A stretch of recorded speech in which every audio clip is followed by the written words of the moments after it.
네, 오늘 하루 가장 뜨거웠던 이슈나 인물의 뒤를 사사직해서 여러분의 궁금증을 해소해드리는 시사흥신소.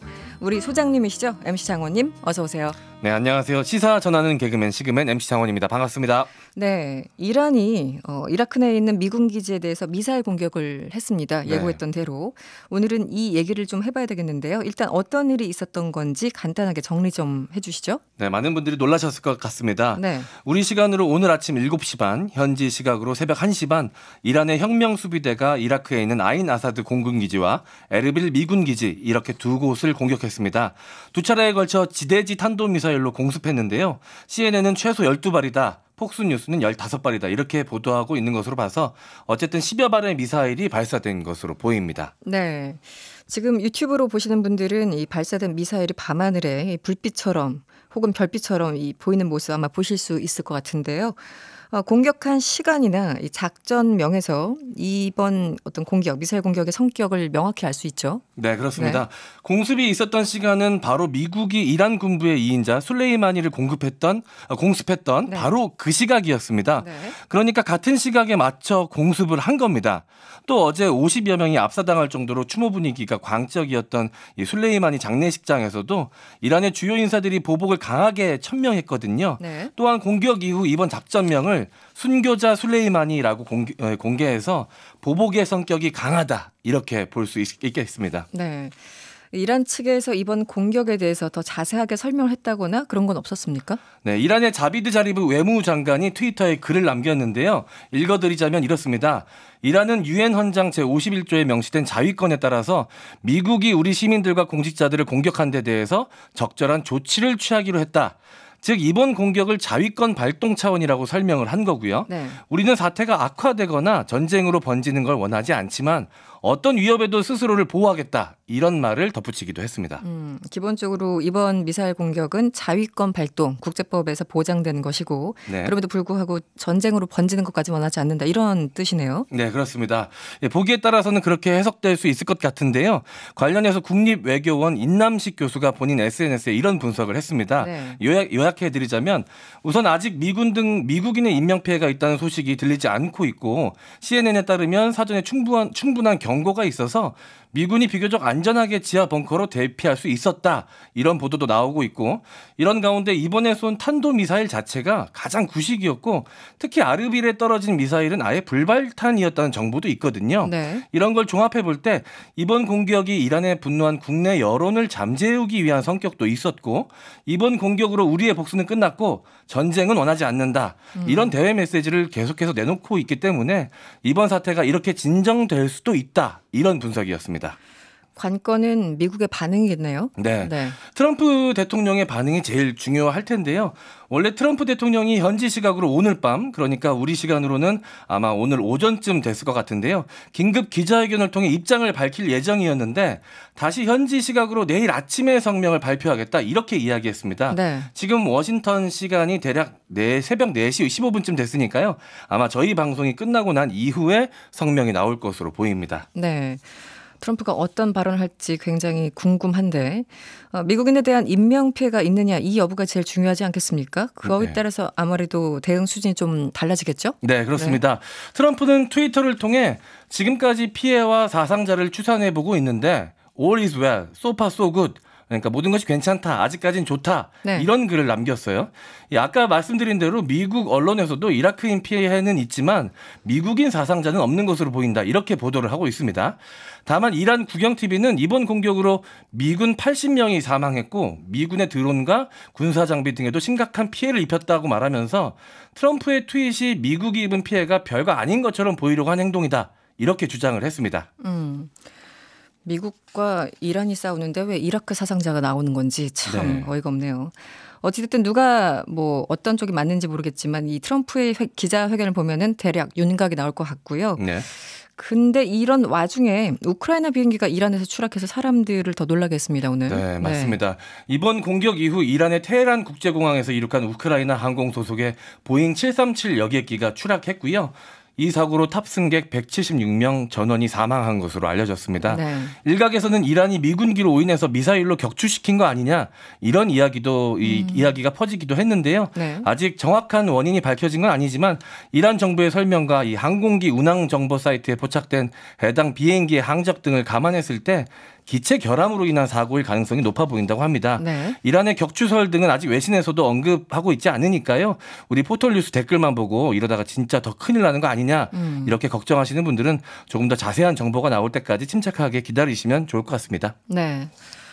많은 문자들 주고 계시네요. 9380번님, 한 사람의 잘못된 판단이 많은 희생을 가져오는 걸 우리는 역사에서 이미 배웠음에도 아직도 반복되고 있으니 마음이 답답합니다. 이런 문자 주셨고, 네. 7665번님, 이 뉴스를 보니까 왠지 남일 같지 않게 느껴지네요. 그리고 무고한 시민분들이 안전하길 바랄 뿐입니다. 2023번님, 전쟁은 절대 있어서는 안 됩니다. 트럼프와 미국 그리고 이란의 전쟁 촉발이 제발 빠른 시일 내에 완화되기를 바랄 뿐입니다. 김란경님도 문자 주셨어요. 이란 측에서는 80명 사망을 얘기하고 미국 측은 별 피해가 없다고 하고 누구 말이 맞는지 모르겠네요. 다시 미국이 공격을 하지 않을까 걱정입니다. 그렇게 문자를 주셨고 4739번님이 문자를 주셨어요. 우리 교민들도 걱정되네요. 이렇게 문자 주셨네요. 네, 많은 분들이 걱정하고 계실 것 같은데요. 네. 이란이 보복을 가한 이라크에는 현재 우리 국민 약 1,600명이 체류 중이라고 합니다.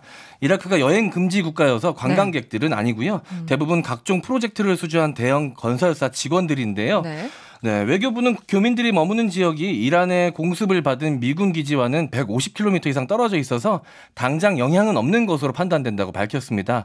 청와대와 외교부는 현재 상황을 시시각각으로 보고 있다고 밝히면서 현지 선박과 항공편 등 이동 수단의 준비를 마쳤고 실제 철수 상황을 대비한 점검도 한 것으로 알려졌습니다. 네, 알겠습니다. 지금까지 시상신소 MC 장원이었습니다. 오늘도 고맙습니다. 감사합니다.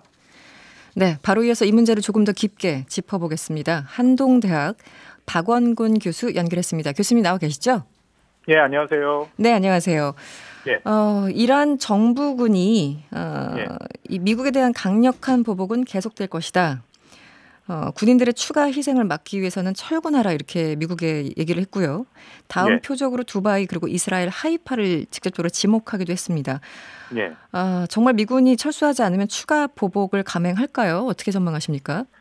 철수를 요구한 동시에 미국이 반격할 경우, 특히 미국이 이란 영토를 폭격한다면 지금 말씀하신 것처럼 미국 본토를 공격하고 UAE, 두바이, 이스라엘, 하이파 또 텔아비브까지도 공격을 하겠다라고 얘기를 하죠. 네. 아직까지는 지금 상황을 좀 봐야겠습니다. 왜냐하면 일단 미국이 어느 정도 보복을 할 가능성은 있지만 지금 두 군데 기지에 대한 피해 상황이 아직 정확히 나오지 않은 상태거든요. 그렇죠. 네. 그걸 좀 봐야 될 것이고, 그리고 특히 지금 우리가 긴장을 한 게 트럼프 대통령이 보복을 할 때 이게 비례성의 원칙이라는 게 원래 있지 않습니까? 그렇죠. 그래서 적대 공격하는 동종 동량의 무기로 비슷한 피해를 주는 형태로 가는 것이 이제 국제법에서 말하는 정당한 전쟁의 이제 기본적인 원칙인데, 네네. 트럼프 대통령이 이것을 비례적으로 안 하겠다, 훨씬 강력하게 대응을 하겠다라고 선포한 적이 있습니다. 반면에 이란은 그렇지 않고 비례적으로 하겠다라고 얘기를 했거든요. 네. 그래서 지금 조금 상황을 지켜보면서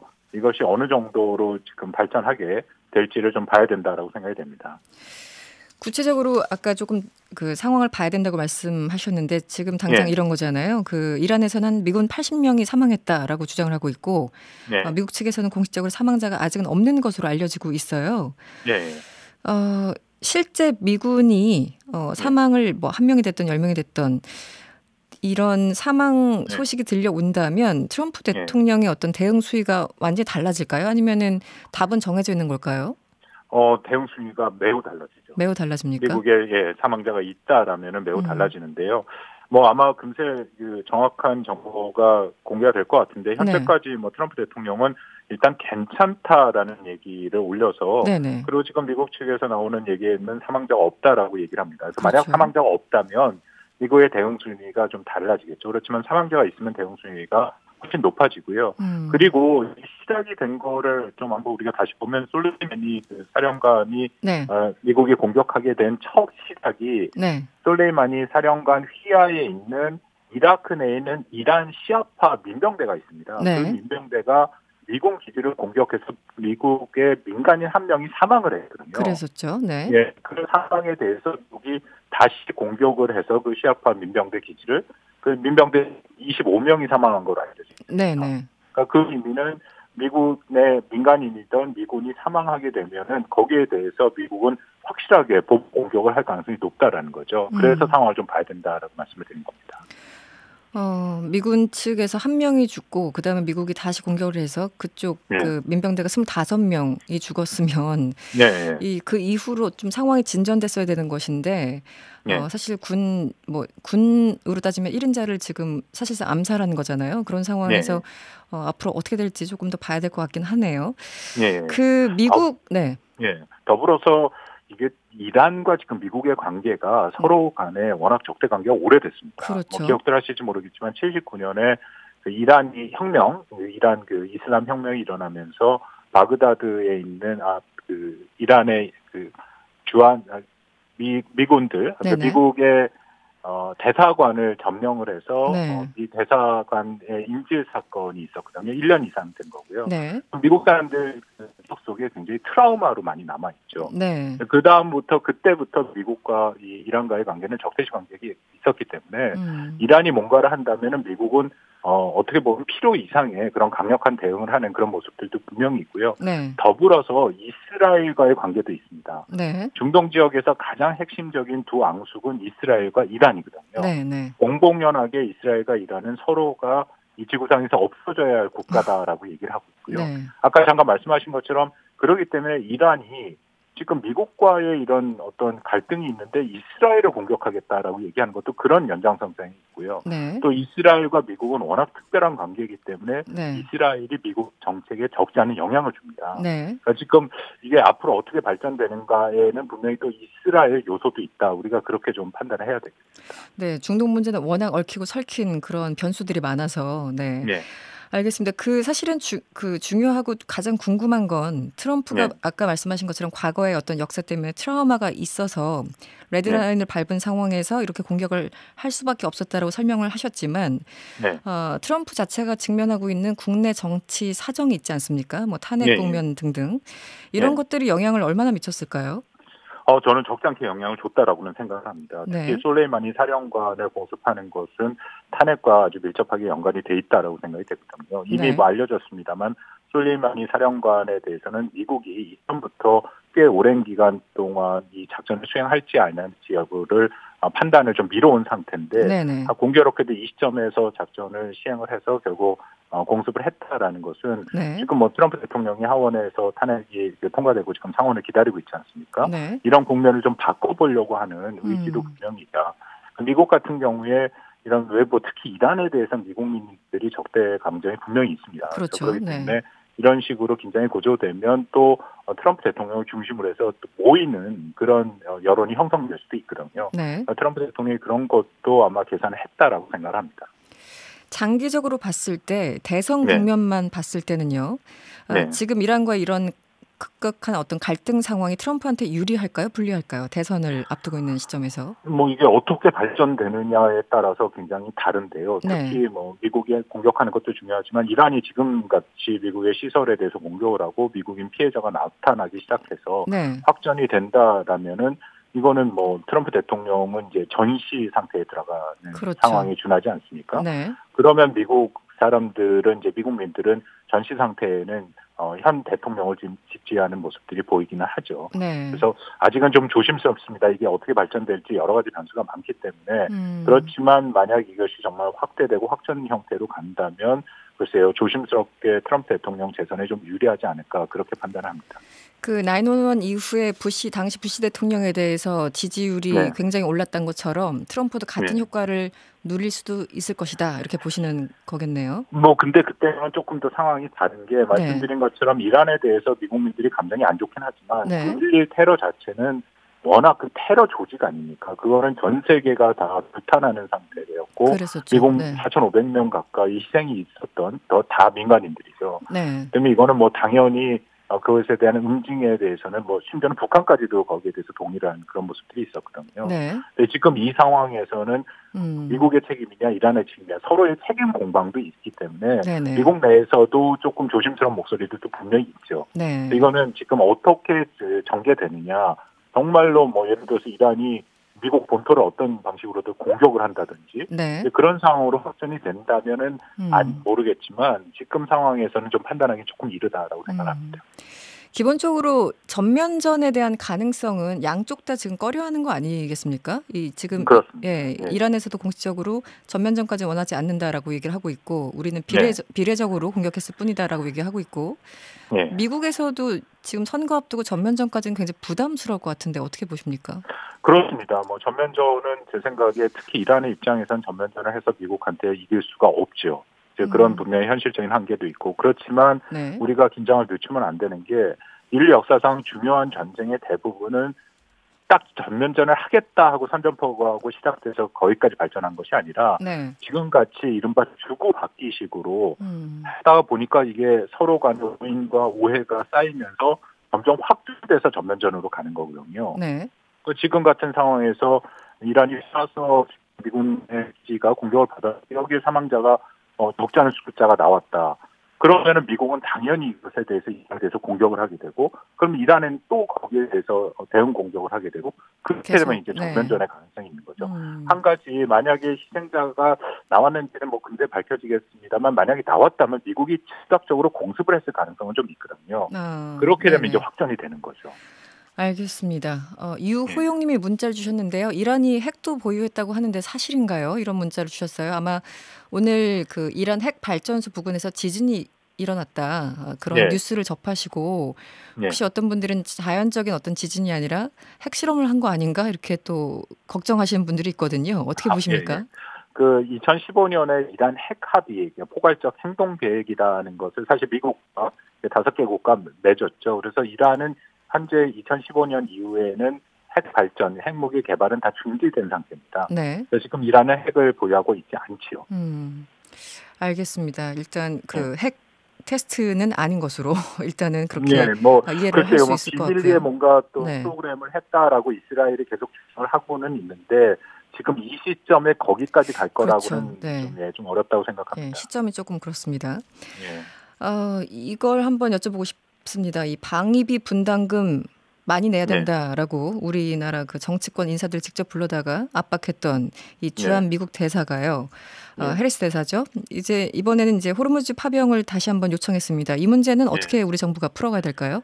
이 문제가 저는 굉장히 복잡해지고 어렵다라고 생각을 하는데요. 지금 뭐 해리스 대사가 얘기를 했습니다만 이게 방위비 분담이랑 연계돼서 뭐 우리 정부는 이걸 공식적으로 확인해 주지는 않고 있습니다. 아니라고 얘기를 하지만 아마 전반적으로 방위비 분담 협상에서 미국이 한국의 동맹 기여를 요구를 했거든요. 그렇다면 호르무즈 해협을 가는 것이 우리가 동맹 기업에서도 중요하고 또 사실상 호르무즈 해협을 통해서 우리의 원유의 80% 가까이가 오고 있으니까 명분도 있고 그래서 어느 정도 미국과 교감이 있는 것 같아요. 그렇기 때문에 연락 장치도 보낸 거고. 근데 지금 상황이 굉장히 많이 바뀌었지 않습니까? 그러니까 이런 상황에서 만약 우리 정부가 이게 확전이 되면 이게 잘못하면 참전이 돼버리는 거거든요. 그렇죠. 우리가 이거 왕건함을 보내면은 전투함이 가는 거기 때문에 그러면 정말 원치 않은 분쟁에 우리가 연루될 수 있는 그런 위험이 있는데 그렇다고 지금 와서 이것을 안 보내겠다 얘기하는 것은 한미가 지금 동맹 관계인데요. 동맹은 상호 방위 아닙니까? 그러니까 미국이 어쨌든 이란의 그런 미사일 공격을 받고 있는 상황에서 우리가 사전에 만약에 약속을 했다면 근데 그것을 철회한다는 거는 또 동맹 관계를 훼손하는 행위가 되는 거죠. 알겠습니다. 이게 우리 정부가 지금 쉽지 않은 상황이다라고 생각을 합니다. 알겠습니다. 오늘 말씀 감사합니다. 지금까지 한동대학교 박원군 교수였습니다. 고맙습니다. 네, 감사합니다. 네, 3841번님이 문자 주셨는데요. 남편이 이라크에서 근무 중입니다. 그러시구나. 제발 평화적으로 잘 마무리됐으면 좋겠습니다. 다행히 근무지는 카르발라라서 조금 낫네요. 이렇게 문자 주셨고요. 이준희님, 서로서로 보복하는 상황이 무섭네요. 평화는 오래 걸리겠죠? 유경수님, 트럼프가 좀 참아줬으면 합니다. 이런 문자 함께 주셨습니다. 네, 미국과 이란 갈등이 경제에는 어떤 영향을 줄지도 관심인데요. 오늘 3, 4부 경제포차에서 이 문제 짚어보도록 하겠습니다.